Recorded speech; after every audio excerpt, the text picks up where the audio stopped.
So I want to talk about something interesting I noticed in Psalm 15. I was talking to my friend about this. I love singing this song. Pastor Anderson and his brother put music to it. Let's read it. If you turn to Psalm 15. It says, Lord, who shall abide in thy tabernacle? Who shall dwell in thy holy hill? He that walketh uprightly, and worketh righteousness, and speaketh the truth in his heart. He that backbiteth not with his tongue, nor doeth evil to his neighbor, nor taketh up a reproach against his neighbor. In whose eyes a vile person is contemned, but he honoreth them that fear the Lord. He that sweareth to his own hurt, and changeth not.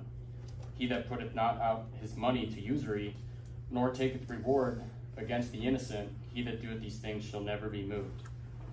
So, I want to talk about verse 4. It says, in whose eyes a vile person is contemned. When I used to read this, contemned, I didn't really know what that word meant. I thought it just was an old way of saying condemned, talking about like wicked people. The vile person is contemned, like he's going to go to hell. But contemn it just means to hold in contempt or to hate the person. And it's talking about the righteous person who's abiding in God's tabernacle, who's walking with God. He's walking uprightly. He's speaking the truth in his heart. He's working righteousness. He's not backbiting with his tongue. He's not doing evil to his neighbor.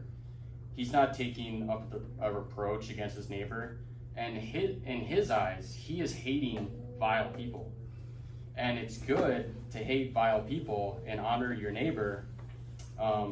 You're in God's will if you are doing that. A lot of people say that you are not Christ-like if you are like not loving everybody or you hate on reprobates. Like I have a sodomite uncle. I don't know. Does anybody else have a relative who's a reprobate or something?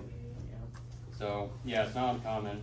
But yeah, they say that's not Christ-like, even though I believe it's 3 times in the Bible Jesus said that these wicked people that would offend children, they should be put to death. You know, they should have a millstone tied around their neck, be cast in the sea. If you turn to Romans 12.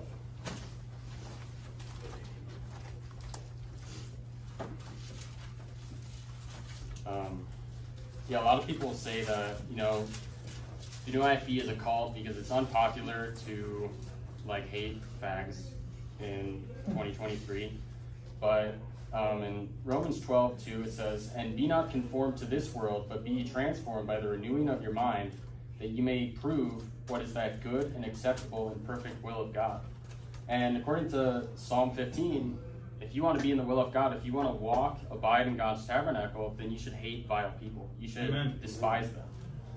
And like I've heard it said by other pastors, you know, you can't love the flowers without hating the weeds. We should hate wicked people because they offend and they ruin people's lives. That's right. And they turn people away from Christ.